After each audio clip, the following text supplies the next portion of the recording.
Welcome, everyone. I'm Penny Lewis, the Executive Director of the Ecological Landscape Alliance, and I'll be the moderator for today's webinar, Farming on the Wild Side, Regenerative Production Practices Based on Multifunctional Perennial Plantings. This is part of the Focus on Sustainability webinar series developed by a group of organizations known regionally for their quality ecological education. And by collaborating on these webinars, we expand our reach across the nation.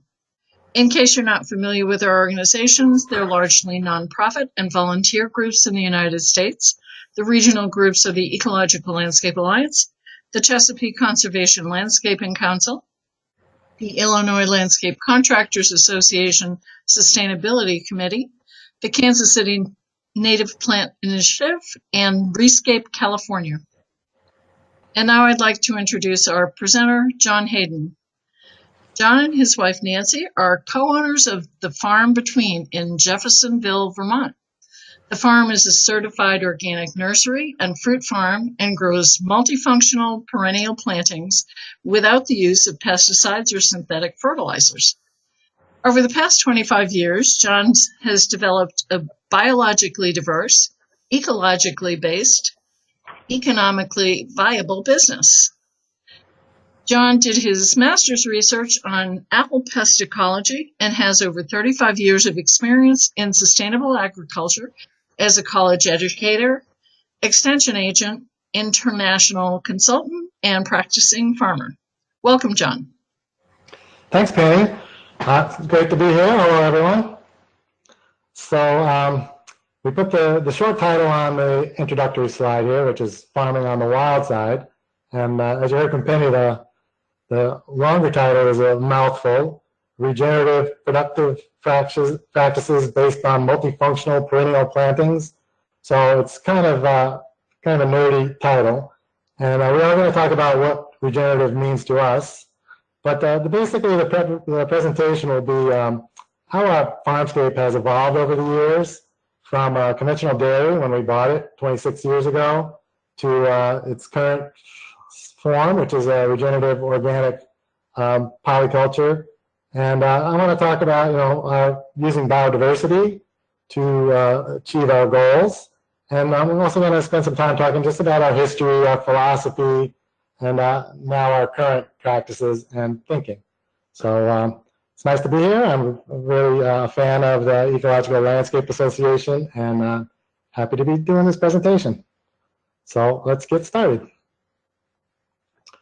In this day and age, it's really kind of tough. There's terms out there for people feeling kind of down about the state of affairs in the world, and psychologists are dealing with these terms called climate anxiety or ecological depression. And I'm sure if you're listening to this webinar, you're up to date on some of the trends and the trajectory that seems to be filling the news. But I want to offer some hope this evening. And one of my favorite sayings is by Henry David Thoreau, that in wildness is preservation of the world. And that's kind of how we've approached our farm, from rewilding it over the past 26 years through its various phases. Here's a picture of our farm from 1,000 feet up, and we are in beautiful Lamoille County in northern Vermont, right near Smuggler's Notch ski area, so between the two quaint villages of Jeffersonville and Cambridge, right on Route 15. You can see that road right in front of our farm. And I like the contrast in this picture because on the other side of the road, on the bottom of the picture, you can see a fully tilled soybean field that belongs to one of our friends, but who farms differently than us. So it's quite a contrast. But there's a little pin on my screen here that I'm going to draw into it. I'm going to try to grab here and show you a few things. Let's see, So you can see one of the first things we did was get rid of our front lawn. So in the yellow there, you can see the pen. I'm going to try to use that. So that's now an orchard and polyculture of different plantings. We've taken this floodplain that we used to grow vegetables in, and we're flooded out a few times, and have that we filled out with aronia and elderberries. We now have 5 greenhouses, or hoop houses, that allow us to control the environment a little bit, keeping the rain off our crops. And the rest of these are perennial plantings out here. We have nursery crops and berries. We put in a new polyculture orchard. I'll show you some close-ups of this stuff in a bit, but here's a polyculture orchard out here. And you're maybe wondering what this group of circles is. This is a willow labyrinth, a 7-ring labyrinth for meditation and just enjoying the willows. We try to stack functions for all the components of our farm. So these willows give us a place to contemplate, but also we're cutting them and selling them and using them for their great ecological services also. So you can see there's other perennial plantings around.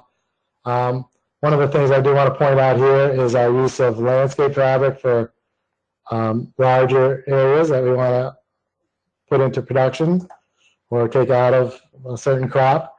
And everything we do is no-till, so we do rely a little bit on landscape fabric. But yeah, I just wanted to point out a few things and give you an idea of what the farm looks like from above. So here's from the ground. You can see it looks a little different, a little more up close and personal. This is a rhubarb patch in the front. I love the dandelions that we've got going there. You can see over here with my pointer, I'm assuming that's showing up, there's an apple tree in bloom. And then this whole hedgerow here, these are beach plums in front of our greenhouses. So we do enjoy playing with unusual fruit and finding markets for those also. And then a good proportion of the 18 acres is the whole farm basically is a pollinator sanctuary, but we've set this part apart with the pathways for people to walk through and get eyeball to eyeball with pollinators in this meadow that we've left growing. And here's just another close-up of some late season flowers. And I can see quite a few species right in here, the Joe Pye reed and 2 species of asters, the goldenrod, the touch-me-not. And in the front by that fence post, that's the reed canary grass that when we first bought the farm dominated the whole farm. But there's a lot of scruffiness on our farm, and we think rethinking pretty is a new ecological aesthetic is really what's helping us be successful with our farm now. And I do want to talk about what I mean when I say regenerative. This is a term that's becoming in vogue now, and you're hearing a lot more about it. And I'll use the example of what we're trying to achieve as a regenerative farm, working towards a healing process. I mean, people talk a lot about sustainable agriculture as being important, but with the trajectory we're on, we need more than maintaining the status quo, which is what sustainable is all about, is not wiping out our resource base. But we really feel like the farm, the planet, society needs healing, and one great approach to this is going to be through our stewardship of the land and regenerative practices. So for us, regenerative means biodiverse. We're taking advantage of the ecological services. We have the quadruple bottom line that Penny talked about, ecologically sound, environmentally sound, economically viable, socially acceptable, and then we also like to add some spiritually renewing to that. So it doesn't necessarily mean when we say spiritual, we think everybody has spirituality to them regardless of what religion they practice or not. So it's about just reconnecting with our with what sustains us, and that is the land. And we love agroecology. Nancy and I are both scientists and ecologists, and that's where our knowledge base comes from. So that's towards healing. Then on the other side, we have this dichotomy happening, a split that has been occurring, and I call this degenerative, not to get down on my conventional farming friends, because many of them do a really great job also, and they care deeply about their land. But I try to use it like a worst case scenario here to show my point in that, where it's all monocultures, it's all based on inputs rather than the ecological services we're getting by having biodiversity. So, fertilizers, pesticides, all that is what makes the whole system go. In the worst case, it's corporate run, so it's the shareholder profits is the main thing, and it's going to be extractive because of that. And I threw this little USDA organic in there just to spice things up a little bit, because I see the same thing happening within the organic movement. We have, you know, this kind of industrial organic versus a more regenerative organic. So just wanted to explain what I was thinking about regenerative and what we're trying to obtain there. And then our stewardship approach is not pyramidal here, like top down, where we're going to have dominion over all the creatures, but we're going to see ourselves as an intricate part, inextricably linked in the land with the inhabitants that we share that land with.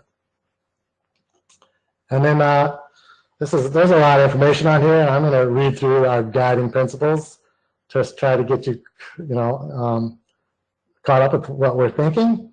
We're trying to create regenerative agriculture with the bottom line, what we talked about. And one of the main things also is that we want to be inspiring both to ourselves and to other people who are looking for models or different ways of doing things. And like I said earlier, the biodiversity is really the main input for us. And by increasing our ecological intensity, we don't use outside inputs on our fields. We don't use pesticides or fertilizers. And we're providing ecological services like long-term soil fertility, pest management, pollination, through working with nature. And the good that we think we're doing for the public also is, besides providing really clean food with no pesticides, is we're sequestering carbon, improving the water quality along the way, and conserving wildlife.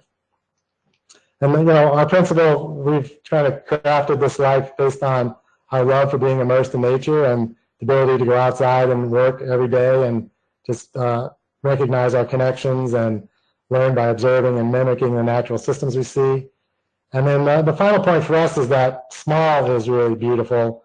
We don't believe economists have got it quite right and think that this economic theory that we're on right now, that you can have infinite growth on a finite planet, is really going to be causing us a lot more problems in the future unless our leaders can stop offering that as a panacea and start realizing there are limits to growth.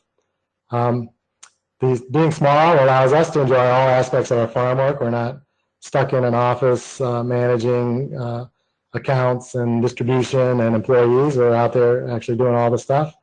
And then a small-scale farm, we'd rather see 1,000 small farms than one gigundo farm, because we think for the rural economy and the urban economy even, that these farms can be economic engines. So I'm going to talk about where we are now as a farm between. We are really focused on organic fruit and fruit products, and we are certified organic. This is Nancy in the bottom corner with her strawberries. She's the head picker on the farm, and that's me goofing off on the right with the red currants. But I was telling Penny earlier, we have about 30 different crops on our farm, and they range from the typical stuff like apples and sometimes strawberries and blueberries, but also we're most excited about the unusual crops like the aronia in the top right, or the hascaps under my thumb there. And we have found with fruit we can stay small because they're high value crops, and then we can also add value to them by making value added products like these fruit syrups that we make.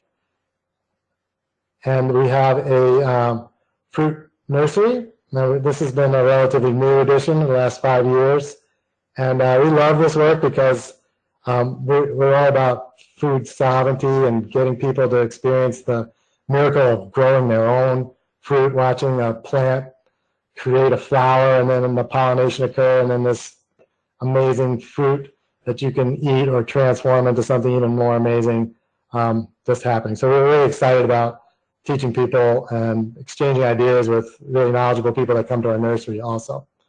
And we don't only sell fruit, we sell pollinator plants and other wildlife conservation plants. Ecological literacy is something we feel is like woefully lacking in our educational system and just in our general knowledge these days. And so we're committed to trying to increase ecological literacy. Granted, it's like preaching to the choir for people who are coming to buy plants from us, but you know, we get out into the community and we give talks, and so we are committed to trying to get people to understand what's going on around them through an ecological lens.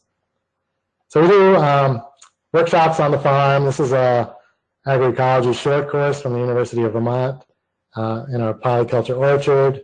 We really enjoy interacting with people, and we learn from everybody that comes onto our farm. So we really welcome visitors.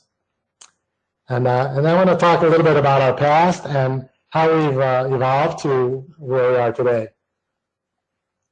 This is our farm. I think it was about 1970 where the picture was taken. It was a conventional dairy, and there was a lot of hay, and you see grazing. There's a lot of erosion in the background, and it's totally different than it is now. We bought the farm in 1992, and it's 18 acres, like I said, and it was mostly reed canary grass, and no nutrients were being applied in the last years once the cows were sold. And I thought even worse was that in the spring, the dead residues were being burnt off, so the organic matter was being sent up into the air in exchange for some more potash that you can get from burning the plants. But this was considered an iconic New England scene here with the foliage in the fall and this beautiful barn with the silos. Even enough that companies were stealing this picture, using our picture and steal it. We don't care. But and using it to promote what they were doing, even if it was in Pennsylvania or Iowa. And this company got in trouble for saying they had cage-free birds, but actually had caged conventional birds. But then they were using our farm to promote their product. So that was like just to make the point that this is like the quintessential, beautiful, prosperous-looking farm. And it's kind of ironic that they went out of business looking like that. We think that this is the way a prosperous farm looks now. It's this different ecological aesthetic. There's a lot of stuff growing there now where it was all once reed canary grass or just mowed lawn. Our idea to get fertility back into the farm and start improving the situation was to bring in livestock. So this was our first kind of biodiversity, was having a bunch of different species of livestock. We were raising chickens, meat birds on pasture, and laying hens on pasture with that eggmobile. And we had our team, Nora and Nellie, our draft horses, were brought in, and we were spreading manure and plowing and disking and cultivating and doing that work with them. And then we also custom grazed heifers and our milk cows there. I don't know if you've ever seen that picture of the combines combining wheat in eastern Washington, where they're all lined up so they don't miss any. We were inspired by that with our rabbit tractors going through this pea oats cover crop as part of our rotation out of vegetables. So really integrating livestock into this system, which is what you're going to see in an ecological system, is the animals play a huge part in nutrient cycling. We wanted to mimic that. We put our pigs to work as rototillers. Here they are grubbing up a rye cover crop. And, but it's always, for us, it's all about the soil. And this is where the biodiversity really comes into play. We want as much biological activity going on in that soil food web as we can get. And us, the mantra for organic farming is feed the soil, and then the soil, and then the plants, feed the healthy soil and you get healthy plants. We really believe that feeding all the critters in the soil is what's going to make for a great nutrient cycle. When I look at this picture when we were growing vegetables, so first the livestock came in and we started doing more with vegetables as our kids got older and we got the free labor source. And I cringe when I see this because I know how much we were over-tilling the soil and beating it up. And you can see like I can remember like the fine silt after a rain, I would fill into the footprints there, and then subsequent cracking and all that. And we really needed to rethink that. We were doing our tillage with our horses, but we were also doing rototilling and cultivating a lot to try to keep the weeds down, and we realized that is a mistake. we got better, so here's, we started using some of the biodegradable plastic. This is from when that was still acceptable in the organic system. And you can see we had cover crops between the rows. These are peas and oats here, and then we could flip the rows every year. And if you look around, you see a lot of cover crops and diverse crops going there. We had CSA, so we did farmers markets. We looked like a typical organic vegetable farm, maybe with a little wrinkle with more livestock and draft horses, but essentially a vegetable farm. And we weren't doing all that well, really. It was a lot of work, and the economics weren't that great. I remember figuring out I was making about half minimum wage, but I was working 80 hours a week to make up for it, so it worked out like that. But that's not ideal. As we got smarter, we think, we started doing more lucrative markets like the Burlington Farmers Market, and we added products like this organic snow cones with our fruit syrups, and that was really helpful. We had some interesting composting experiences where we were collecting, we had this close the loop composting system where we were collecting food scraps from local businesses and schools and running them through our poultry, and then running some of that through our worm bins. Behind me there, you can see some worm bins and some red wiggler worms in my hand. So that was a nice addition. And we still keep the worms, but our chickens are gone. I'm going to take a slug of water here for a second. And then in 2011, we got flooded twice. There was a flood in the spring, and then Hurricane Irene came up through our valley and dumped on us. And that really was kind of like a tipping point for us. Like I mentioned, the vegetable production wasn't going all that gangbusters. It was a lot of work, and with the climate change, we didn't see a really great future in that based on our land. We were losing crops if they got flooded. There's a lot of young, new, energetic farmers coming in there, so the markets and the economics were changing a little. And then the one thing that we all have is this AGE syndrome. We're getting older, and if any of you are vegetable farmers, you know that it's backbreaking labor. So we really sat down and did some holistic goal setting. And one of our major goals was to increase our resilience. And so we said, okay, how are we going to do that? Well, let's bring more biodiversity on board. Let's increase the scope of our products and services. Let's add those hoop houses. So now we're up to 5 of these small hoop houses. Let's do more with perennial plantings because they're not as labor intensive throughout the season, and you don't have to worry about getting them in exactly on time based on the weather. When we had a CSA and we had to get our 3 radish plantings in just 1 week after another, and if it rained or got weedy or something, we'd be in trouble. Perennials are more forgiving that way. We decided to turn our hayfields and pasture more to a pollinator sanctuary. We recognized the fact that the pollinators on our farm weren't as abundant as they were when we first started. We wanted to make sure our riparian zone management was doing the best that we could. We started using Ramail wood chips in our compost and as mulch. We said, okay, we're not going to use any more tillage or any more pesticides because we had used a few organic pesticides in our early years. And we're going to really up our game with compost and increasing the organic matter in the soil. So this is where we started thinking about doing nursery and propagating our own stuff. You can see this is what our propagation beds look like. This is for hardwood cuttings. So we cut the cuttings in late winter when they're still dormant, keep them in the fridge until the soil warms up, and then we put them in the ground. And this works great for like black currants and elderberries, all the ribes, so the gooseberries and red currants and black currants and elderberries are the main ones we like to do like this. We decided that our biodiversity was going to be important, and as we put in new orchards, we were going to really stress having different varieties. We always look for disease-resistant varieties like scab-resistant or fire blight-resistant varieties, and then we also wanted to offer diversity of fruit. So if we had a bad apple year, like a late frost, then our currants could come on better. And then, the typical, I think most people think of biodiversity, think of this kind of stuff where we're increasing the the plant biodiversity. But biodiversity can be within a species of fruit where you have 20 varieties of apples. It can be across your crops. It can be within the different kinds of livestock you have. There's a lot of ways to measure biodiversity.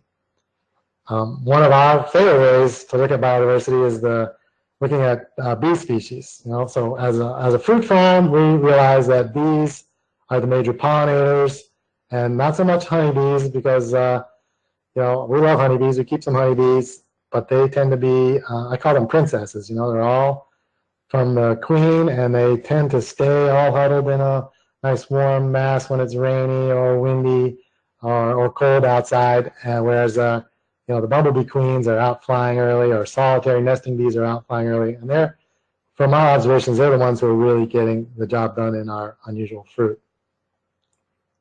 And we certainly didn't want to be getting ourselves into the position like there are in certain provinces in China, where the pesticides have overwhelmed all the pollinators, and people are now forced to climb into trees with feathers or pencil or Q-tips or things like that to hand pollinate each flower. So the biodiversity is really taken off with this idea of the pollinators being in trouble, and the Xerces Society has done a great job with their educational stuff. So we're giving a little shout out here with the sign that we have on our farm. It gives you, if anybody's worried about, I'm going to let a section of my lawn or place go, you put a little sign on here, and it gives you some backup and credibility that you're actually doing something, you're not just being lazy. And one of the major things for us is that this whole idea of the pesticide paradigm of we are committed to biodiversity. We want to be purveyors of life and not killing things. And pesticides are designed to kill what people perceive as pests. So we've changed our attitude about pests. We take some losses from them, but because we're in equilibrium, the losses aren't too great. And because we don't have the expenses or the time and labor into putting on all these inputs, we find that our profit margins are actually better. So if somebody tells you, oh, you have some pests, it's because your soil is not balanced or your trees are balanced. I don't agree with that. I think a balanced system has pests. It's just when you have outbreaks, that's when things come out of balance. And pesticides will tend to promote outbreaks because you're killing off a lot of your beneficial insects and other critters that are going to be keeping things in balance.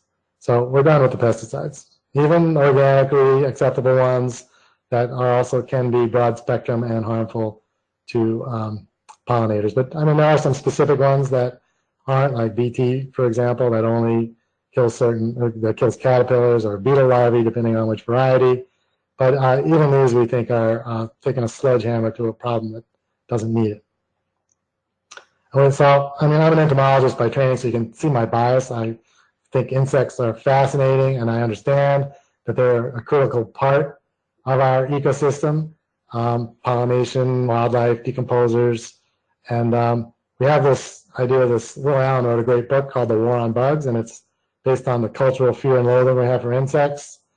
We don't. We do a lot to promote them. So things like providing season-long pollinator resources, nectar and pollen for them throughout the season. Here's some woody perennials that we really like to use in our mix.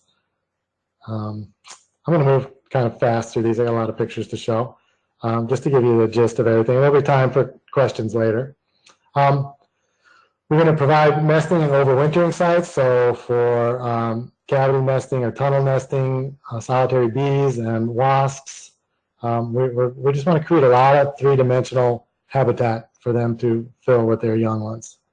This is what the cross-section looks like of a nest box. You can see that in this one, these are grass nesting wasps. So they're feeding green tree crickets to their larvae. Wasps are carnivores and bees are vegan. So these guys are feeding meat. And then here's some bees in this middle one here, and they're creating balls of pollen and laying their eggs in that and creating cells. And then the next season they'll come up. The one on the bottom actually is mixed. You can see it's a grass-carrying wasp along with some probably Osmia blue orchard bee. So what to do with an old piano? Hey, create three-dimensional habitat. This is, we drilled some holes, we put it out. We love watching things decompose and rot. Our children all learned to play on this, and it was no longer tunable and a warped board. So we said, hey, let's put it out and put it to good use. So don't be afraid to get a little crazy out there. We also we have a SARE grant to look at creating nesting patches for ground nesting bees who do a similar solitary thing where they're creating tunnels in the ground and provisioning their larvae in those tunnels.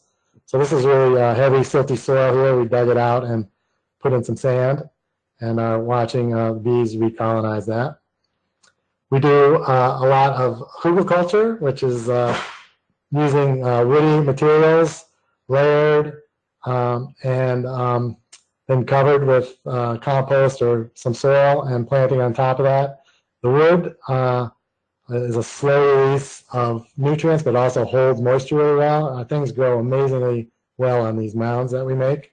And then the nooks and crannies that are in there are really great for native bees and overwintering bumblebees. We've gone to calling them Bumbleculture. So this is what is more of a redneck Bumbleculture here because we haven't covered it yet. But you can see we throw a lot of stuff on there. I think we took apart a rotting sill in a barn and had some old wood as well as our prunings.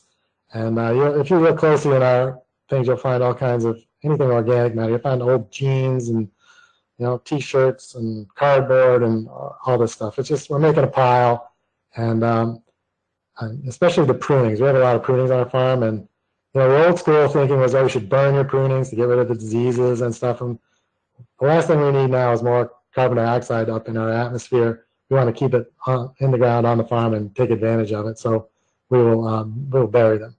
This is Nancy sniffing some that Nicotiana. This must be early in the morning because it's still smelling good. It blooms at night to attract moths. But this is a mound, and this is what they can look like. We've retired our horses and got a tractor. So one thing tractor horses can't do is have a bucket loader, and so that allowed us really to start making a lot more compost, and that's been an important part of our perennial polyculture work. Along with the Regenerative wood chips. So I don't know if people are familiar with this term, but Regenerative are the smaller wood chips, the branches that are 3 or 4 inches in diameter, and we chop them up. They have a great carbon to nitrogen ratio. It's very similar to what you'd find in a compost, like 30 or 40 to 1 carbon to nitrogen. And as they break down, they're a great substrate for beneficial fungi and just the carbon source for a myriad of inhabitants in the soil. Our greenhouses now, we used to grow tomatoes. We grew tomatoes for 20 plus years in greenhouses. You can still see over here to my left, there's Nancy's salsa row. She's got tomatoes and peppers for canning salsa. But we've switching them over to tree fruit. We've been successfully growing apples. This is an apricot row of apricots in this greenhouse. And then the fall-bearing raspberries we love growing under cover. So keeping the rain off them, we can keep the birds off them. We can, if we need to screen them for an insect pest, we can do that. We can roll the sides up and down to protect from early or late frosts in the spring or early frosts in the fall. So it really just gives us another level of control, and it's really fun to try out new things like that. Some of the other agroecology concepts that we're using in our perennial polyculture orchard, we've been doing silvopasture, which is basically using the space between the rows for economic gain, and well, for us it's just feeding our horses. But it allows you to use that space while you're waiting for your trees to mature and become economically viable. We've not only woody perennials in our polyculture, but we have a lot of herbaceous flowers that we've put in there too, like the Siberian squill. We are doing just another way to take advantage of that space would be alley cropping. So within that orchard, we're planting things like pumpkins and sunflowers. We did some hemp, some high CBD hemp this year. here are our perennial vegetables. This is sea kale in the foreground and Jerusalem artichoke in the background. So all these things fit in well as we're waiting for our new orchards to mature. We've got some standard perennial vegetables besides the sea kale and the Jerusalem artichoke or sunchoke. Asparagus and rhubarb. These go great together as a polyculture.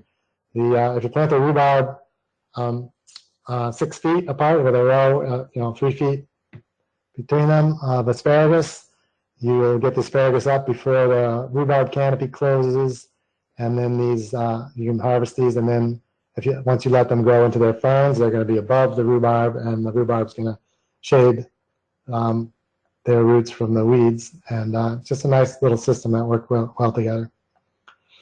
We're really big into hedgerows and windbreaks. I borrowed this from the Balkan Ecology Project, which is this really fantastic program in Eastern Europe, in Bulgaria.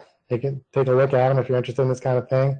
I like the schematic because it shows the different layers of that you would want to have an effective hedgerow, but it's also going to be very diverse. So the taller trees are going to be the upper canopy, smaller trees the lower canopy, and then shrubs in the lowest layer.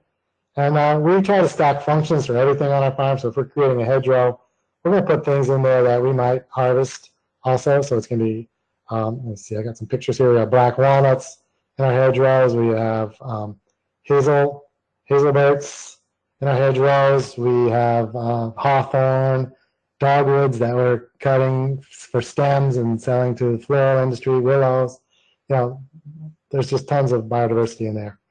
And not only are they important for windbreaks and biodiversity and habitat for birds, but they also provide, the way we've set them up, a corridor connecting different woodlots. So we do actually want the higher level predators to be coming out onto our farm. So like foxes and coyotes.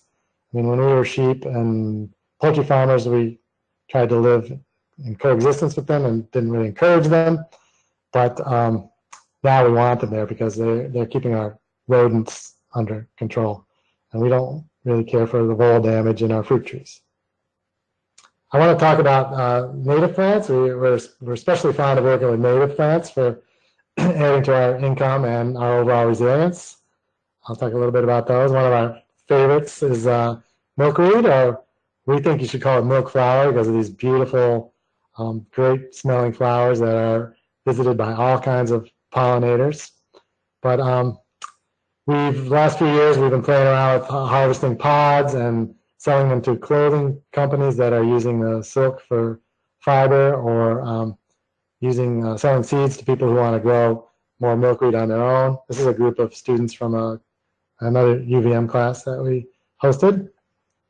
But milkweed is really amazing. This silky floss is it's a great substitute for down because it's insulative and buoyant, so it floats, so it makes for great protective equipment. The Canadian Coast Guard was using these fibers to make protective equipment for their Coast Guard people. And then the seeds there, we've tried to figure out great ways to separate these. We haven't yet, but so we do a lot of separating by hand just for selling seeds.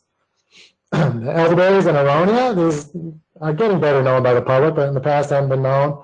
We're finding a great demand here in Vermont by the specialty beverage industry, like cideries and breweries and wineries, other jam makers and herbalists. They have a reputation as being super berries with nutraceutical health properties. They're cold hardy, easy grow.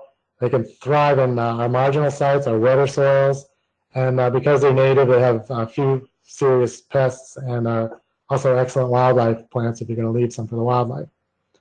One thing I want to mention is that these perennial polycultures, so if you're on a smaller scale, they can be really beautiful also. In this picture, we've got lavender, nannyberry, the elderberry, and white flowers in bloom, black currants off to the right. There's just tons of stuff together, and they really look beautiful together. The aronia, this is my favorite crop these days, I think. Not in terms of taste, because it's called black chokeberry, and for a reason it's very astringent and tannic. I'm learning to like them, especially if you let them sit longer after a frost. They sweeten up.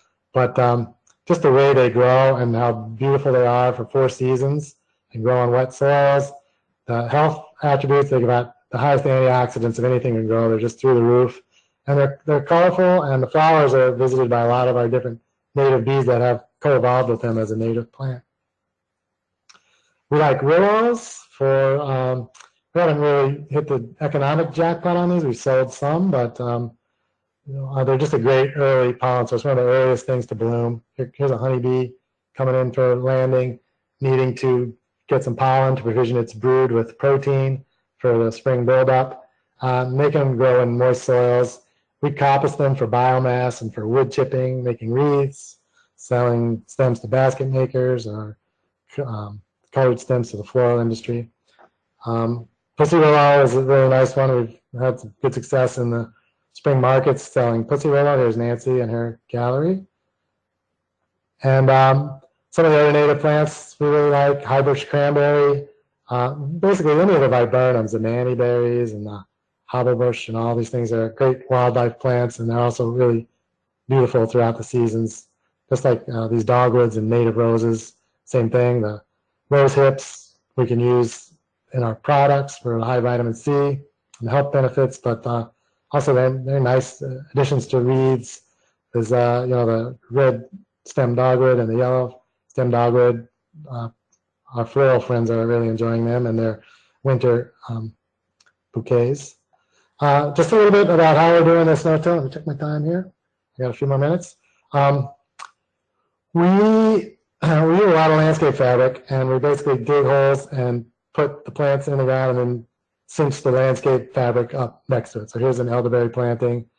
When we want to add soil amendments in the subsequent years, we can pull back the fabric, or if it's something that is susceptible to vole damage, we want to pull back the fabric in the fall and reapply it in the spring so that the voles don't have a party underneath it.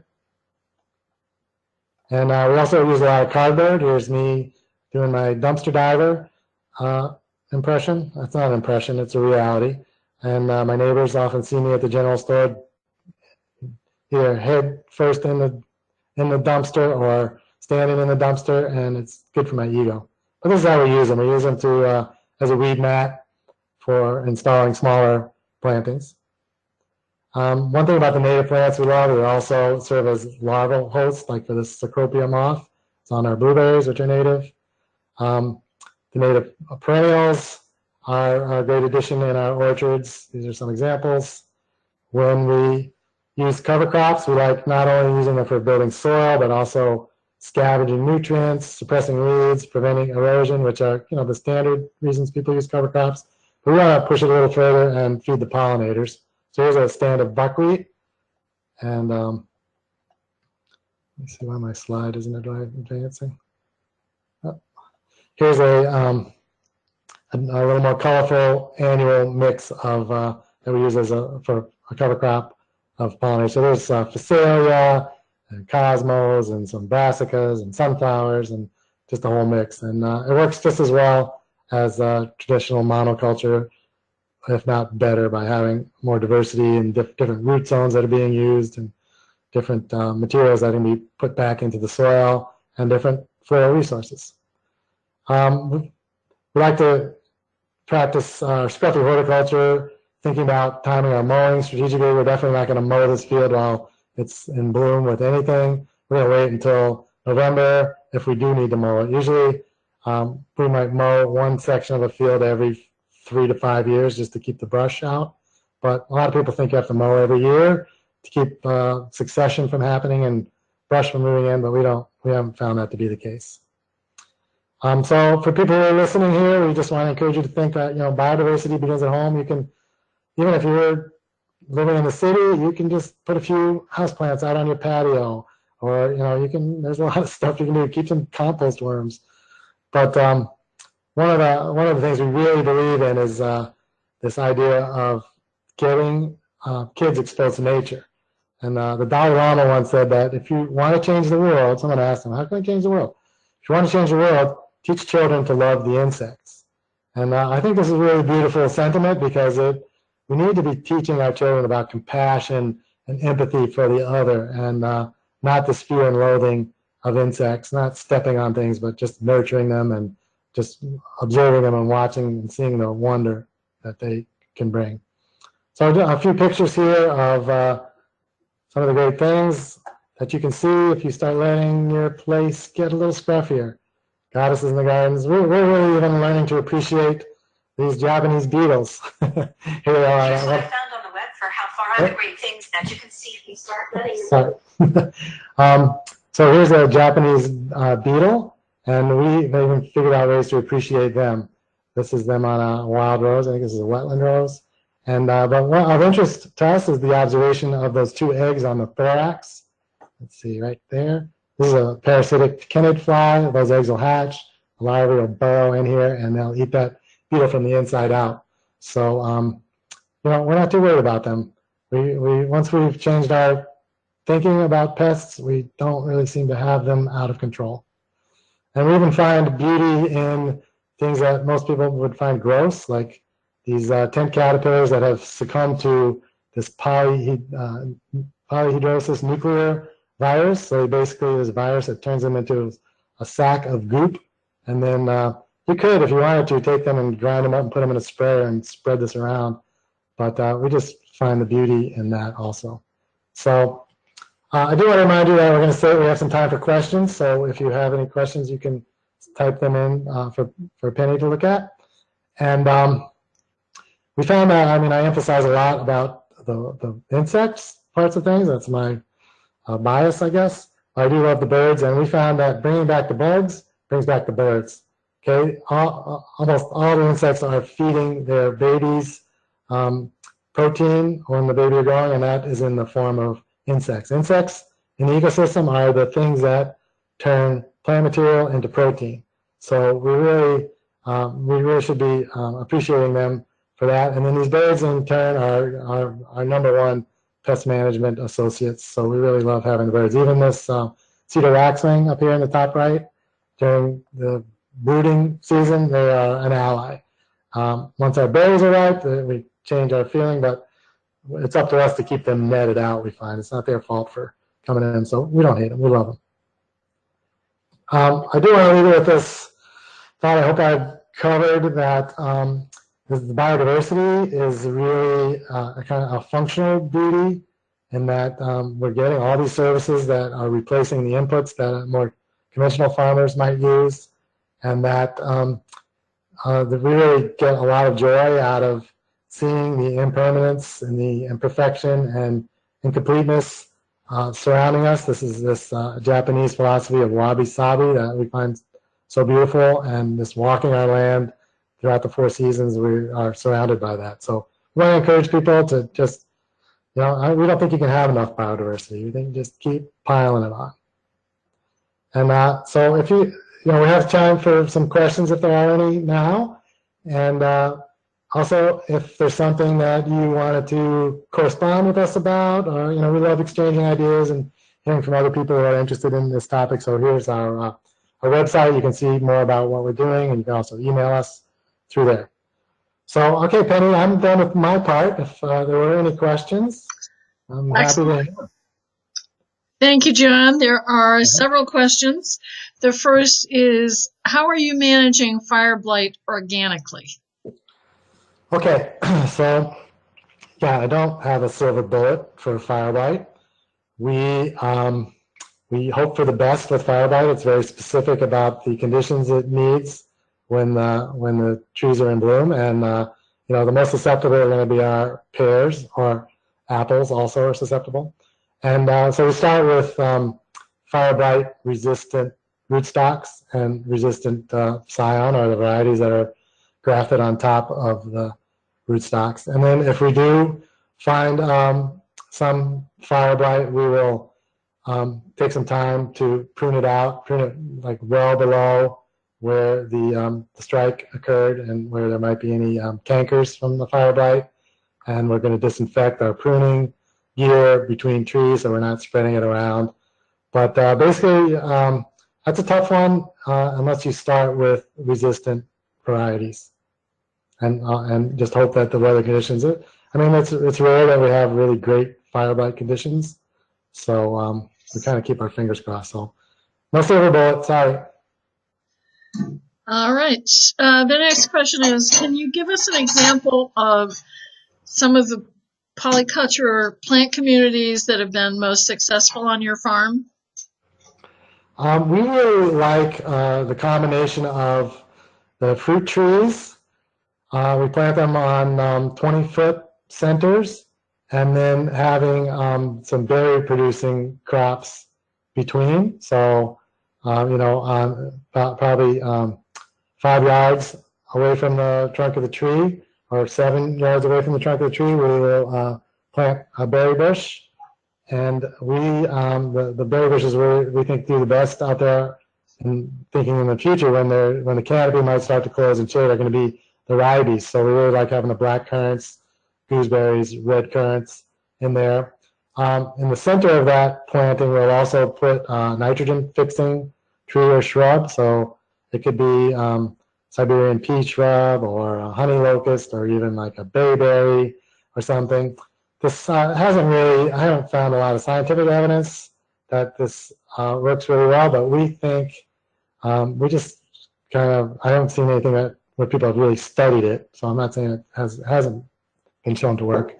But we think that by coppicing and doing a chop and drop with these shrubby nitrogen fixers, that we can convince that tree to share some of the nitrogen from the root nodules or excess nitrogen in the root. And then most of these plants have high nitrogens in the leaves and small branches, so we can use that also to fertilize our trees. So I think that's a great guild, is the fruit trees with the smaller berry bushes, and then also sprinkling in some nitrogen fixing trees that we can hope for the best from the roots, but we also know we're going to get some nice nitrogen from the foliage. Right. How do you balance the recommendations for no-till with the need to turn your soil? We noticed in one of the images that you were using draft horses to turn the soil.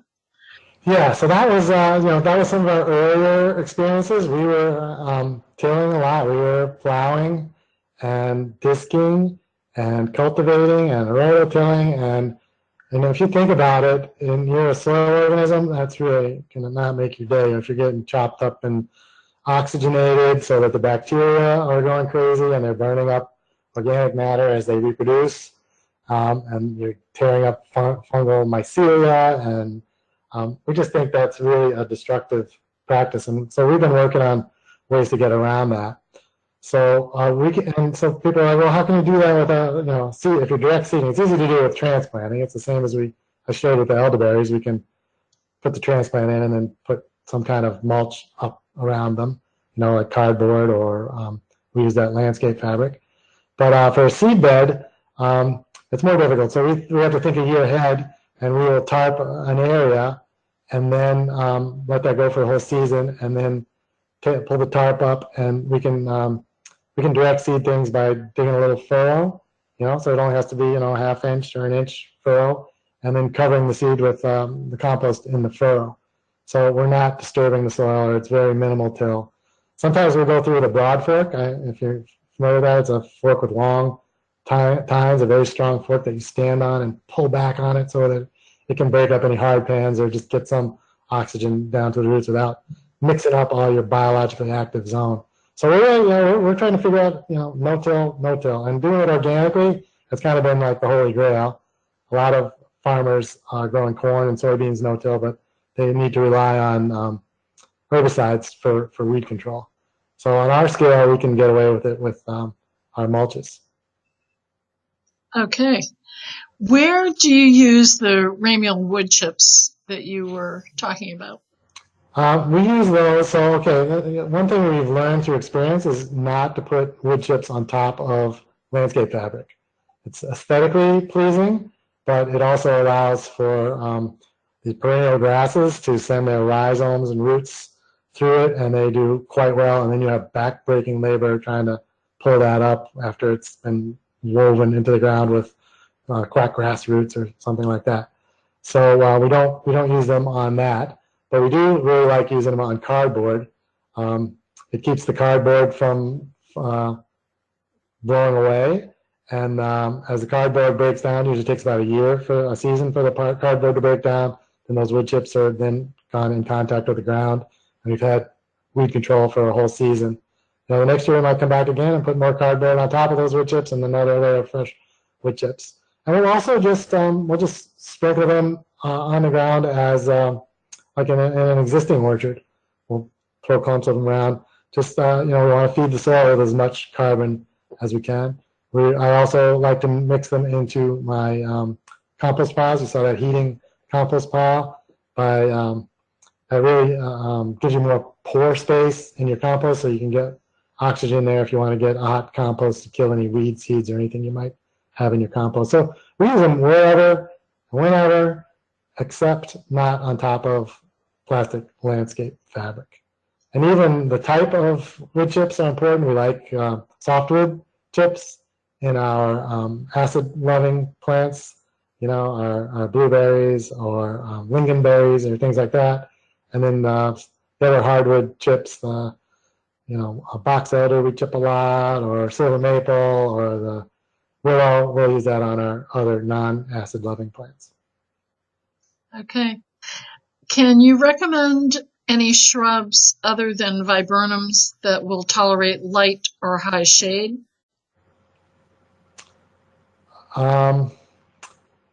Light shade.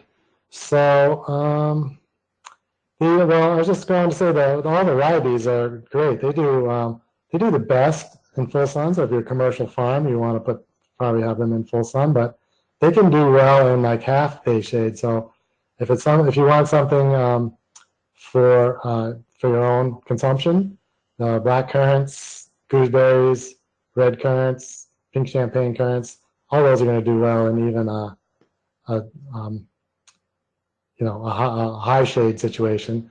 We found that the honeyberries or the hascaps will also do well in a light shade. And even if you just want to grow those as a conservation plant for the birds, they're one of the first fruits to ripen in the spring, and the birds go crazy. We prefer to net them early and harvest what we want, and then take the nets off and let the birds clean them up as pest management. So those are some ideas. All right. Do you have a deer problem in your area? And if so, how do you manage the deer? We do have a deer problem. If it's a plant that's susceptible to deer, like apples, this is an expensive investment to put an apple tree in terms of cost of the tree to grow it out and then the labor to plant it. We will put a 5-foot high welded wire fence.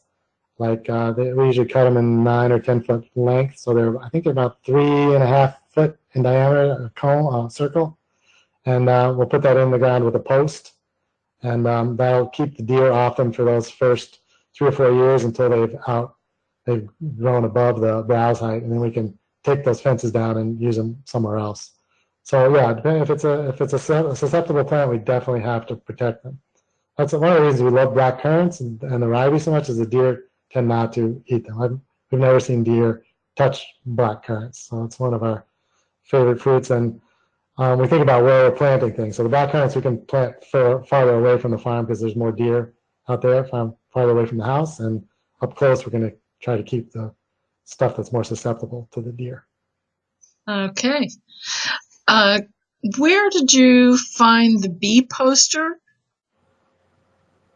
Oh, that's the digital history of our Digital Natural History Museum. If you Google that, you'll find this great photographer who has those, and he sells them. Okay. If you have access to this, you can look back on that slide, and I think there might be a little more information at the bottom there if you can read it. Great. Yeah, there's 275 species of native bees in Vermont, so that was just a few of them. It's a great poster. Wow. Do you irrigate your small trees and shrubs? Well, of course we do the first year of planting. So when we plant them, we're going to give them a lot of water, and we're going to pay attention to the weather. And if we're not getting an inch of rain on average per week, we're going to do some supplemental watering. But after the first year, unless we have an extraordinary drought, I mean, we had an extraordinary drought this year, and we didn't really do any supplemental watering of the established stuff. But for things that are getting established that first year, we definitely pay attention to their watering needs. And then we tend to rely on the mulch to retain the soil moisture right around the tree. So, but I mean, if young trees really do need some tender loving care, things like deer control and vole collars around their stems and access to good water to get established. But afterwards, no, we don't irrigate anything. We have irrigated in the greenhouse. We have some true dwarf bud9 rootstocks that have very shallow roots, so we do have some drip irrigation on those apples. But we kind of rely on nature and then our ability to do an emergency watering if we have to. Okay. Is there a pollinator seed mix that you can recommend, and if so, what source would you recommend it from? Yeah, right now, well, if you just want seeds, I think Ernst Conservation in Pennsylvania has a nice pollinator mix. It will have a mix of perennials and annuals, but the perennials will eventually take over, and you'll get a lot of Maximilian sunflower and lupins and monarda in there.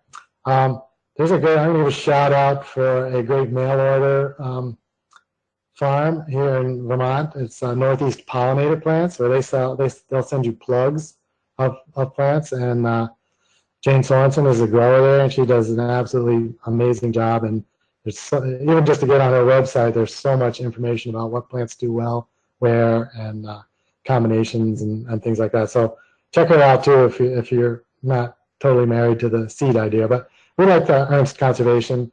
A lot of I think Johnny's Seeds has a seed mix, and High Mowing has a seed mix also. So those are also some organic seed companies that are getting into the bee forage mix. Okay. How many years do you keep your landscape fabric down before taking it up and planting? Yeah, that's okay. So if we want to do some annual vegetables or something direct seeded, then we're going to put it down for a whole season, and then pull it up the next season and direct seed into that. But when we establish young plants or something like that, we might keep it down for 3 years. Then we might pull it up, and then the next year go with cardboard and wood chips as a mulch for say 2 more years. And then if the grasses start creeping in, we'll go back with the landscape fabric and put it down again. So you can think of it like a broad spectrum herbicide if you want. That's so we don't really have a set recipe, but we like to definitely keeping the weeds under control for the first few years of any perennial planting is really important. And then we'll just come back and revisit it as the need arises. All right. And our last question, would you say that your polyculture orchard is a food forest?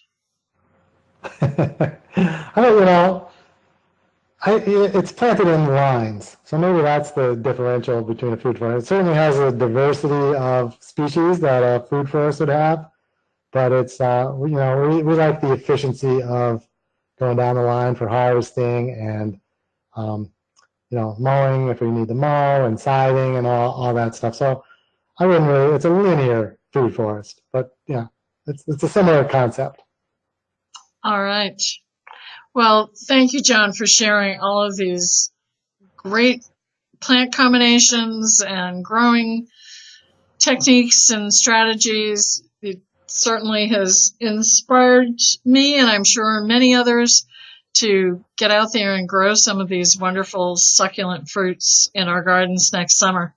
So thank you very much for sharing your farm with us. Great. Yeah. So I'm hoping that people, when they're feeling that the world is becoming a hopeless place, they can just get out and do some planting, and it'll change your whole viewpoint because you're doing some good.